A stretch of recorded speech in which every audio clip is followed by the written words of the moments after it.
गणेश वंदना के ध्वनि के साथ दीप प्रज्वलन और तालियों की गड़गड़ाहट।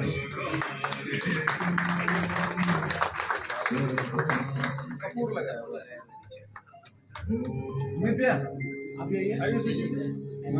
मैं आप दिखा दे रहा हूँ।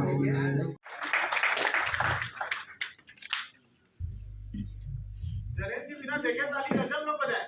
आकाश और सचिव श्री अभिषेक सांघवी जी से श्री आगे हाथ से उनके लेंगे और हमारे प्रबंध निदेशक महोदय मैं निवेदन करना चाहूँगा। मुझे लगता है एक सक्सेसफुल प्रोग्राम रहा। सभी टूर ऑपरेटर्स जो वाराणसी के हैं, बिहार से भी गेस्ट आए हुए हैं और जिस पर्पस के लिए हम आए थे वो पर्पस मुझे सफलीभूत होता हुआ नजर आ रहा है। बाकी तो आप लोग बताएंगे, आप लोग भी इसका भाग थे कि कार्यक्रम कैसा रहा। भाई साहब ये बताइए कि उत्तर प्रदेश के अयोध्या में प्रभु श्री राम का भव्य प्राण प्रतिष्ठा समारोह 22 जनवरी को होने जा रहा है। तो माता सीता का भी स्थान जो है सीतामढ़ी में है, तो बिहार की पर्यटन विभाग क्या कर रही है माता सीता की जन्मभूमि? जी देखिए, मैं इसको ऐसे समझाना चाहता हूँ, रिलीजियस टूरिज्म जो है ना हमारे पूरे टूरिज्म इकोसिस्टम का एक इम्पॉर्टेंट पार्ट है। चाहे वो बुद्धिस्ट टूरिज्म हो, चाहे वो सिख टूरिज्म हो, सभी प्रकार के टूरिज्म में हम लोग आगे बढ़ चढ़ के हिस्सा ले रहे हैं।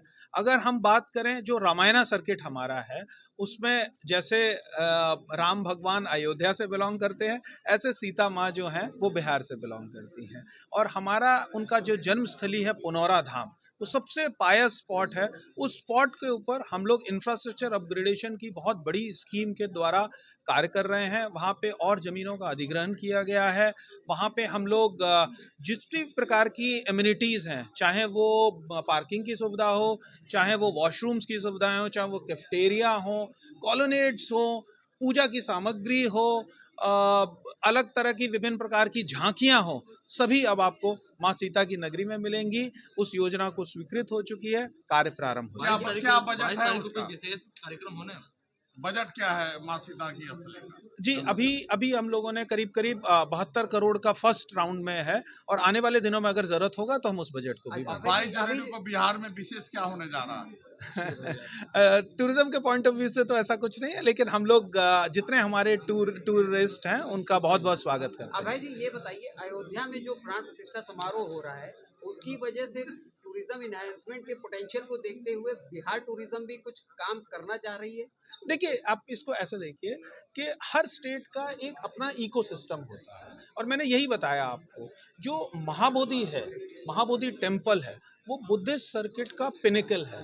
सबसे ज़्यादा चाहे वो हमारे लोकल टूरिस्ट हों चाहे इंटरनेशनल टूरिस्ट हों, वो महाबोधि टेम्पल पे ही आते हैं। उसी प्रकार अगर हम जैन धर्म को देखें, उनके भी 2 बड़े तीर्थंकर हमारे यहाँ ही थे। वो पैदा भी यहीं हुए, उन्होंने महापरिनिर्वाणा भी यहीं प्राप्त किया। इसी प्रकार अगर हम देखें सिख टूरिज्म में, तो तख्त हरमिंदर साहिब जो कि एक 5 में से एक इम्पॉर्टेंट तख्त है, वो भी हमारे यहाँ है। अगर हम हिंदूज़ के पॉइंट ऑफ व्यू से देखें तो सभी लोग अपने पूर्वजों को जब भी होमेज पे करना होता है तो कहाँ जाते हैं? वो गया जी आते हैं। इसी प्रकार माँ सीता की जो जन्मस्थली है वो भी बिहार है और ये पूरा इकोसिस्टम जो है, हम चाहते हैं कि ज़्यादा से ज़्यादा लोग यहाँ आएँ और इन स्थलों पे भ्रमण करके अपना जो भी टूरिस्ट का जो एक होता है शरणार्थी के रूप में,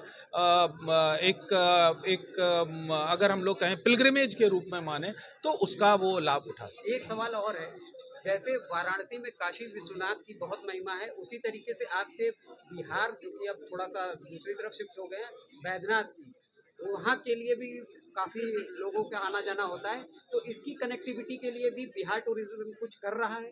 जी देखिए, जब भी आप बाबा बैद्यनाथ धाम की बात करते हैं तो उसके लिए जो आपका जो जल है, जल कहाँ से लिया? वो सुल्तानगंज से उठाया जाता है। माँ सीता जो हमारी गंगा जी हैं वहाँ से उन जल को उठाया जाता है और बाबा बैजनाथ धाम में उसके जलाभिषेक किया जाता है, जो कि सुल्तानगंज, जो कि हमारा भागलपुर क्षेत्र का पार्ट है। और यहाँ से बाबा बैजनाथ धाम जाने के लिए कांवड़ का एक पूरा श्रावणी मेला हम लोग पूरे 1 महीने का कंडक्ट करते हैं। उसमें ज़्यादा से ज़्यादा संख्या में लोग आते हैं। वो जो हमारी पैदल चल के इस जल को लेके वहाँ तक जाते हैं, एक इम्पॉर्टेंट एस्पेक्ट है। और पूरे उस रूट पे अलग अलग जगहों पे हर थोड़ी थोड़ी दूर पे हम लोगों ने टूरिस्ट एमिनिटीज़ बनाई हैं, जिससे हमारे जितने भी श्रद्धालु लोग हैं जो जा रहे हैं, ये श्रद्धालु लोग उसका भरपूर लाभ। इस कनेक्टिविटी को स्ट्रेंथन करने के लिए आप बिहार टूरिज्म की ओर से क्या कुछ और भी प्लानिंग है? नहीं, अगर आप वहाँ जाएंगे तो आप देखेंगे कि हम लोग इवन ऑलरेडी एग्जिस्ट करता है, बहुत ही अच्छा सर्किट है हमारा, हम उसको श्रावणी सर्किट अपना कहते हैं। वो बहुत ही इंपॉर्टेंट सर्किट है, एमिनिटीज़ अवेलेबल है। इवन जब लोग श्रद्धालु जो हैं जब वो पैदल चलते हैं तो आप देखेंगे उनके लिए मूरम बेस्ड रास्ता हम लोगों ने बनाया हुआ है। वहाँ पे रहने की, आवासन की उस समय में हम लोग फ्री ऑफ कॉस्ट फैसिलिटीज़ देते हैं। तो एक बेसिक एमिनिटीज़ हम लोगों ने इस के लिए पूर्ण रूप से वहाँ तैयार। अच्छा, एक लास्ट क्वेश्चन, बिहार टूरिज्म को क्या लगता है यूपी का टूरिज्म उनके लिए फ्रूटफुल होगा? जी बिल्कुल, क्योंकि कोई भी जगह अगर हम लोग देखें वो अपने आप में आइसोलेशन में एग्जिस्ट नहीं करती है। जितने भी हमारे पड़ोसी राज्य हैं, चाहे वो झारखंड हो, चाहे यूपी हो, चाहे उस साइड से वेस्ट बंगाल हो, या हमारे पड़ोसी देश भी माने, चाहे वो भूटान हो, चाहे वो नेपाल हो, सभी का जो इकोसिस्टम है वो हमारा काम करता है। और मैं आपको ये बताते हुए बहुत हर्ष होता है मुझे कि अभी अगर आप देखें तो साउथ इंडिया से भी तर्पण के लिए बहुत अधिक बहुतायत में लोग जो हैं वो गया जी पहुंचते हैं। तो कोई जगह अपने आप में आइसोलेशन में नहीं होती। और जिस तरह से हमारा डोमेस्टिक टूरिज्म बढ़ रहा है, आने वाले दिनों में आप देखेंगे एक राज्य से दूसरे राज्य में आने जाने वालों की संख्या में उत्तरोत्तर वृद्धि होगी।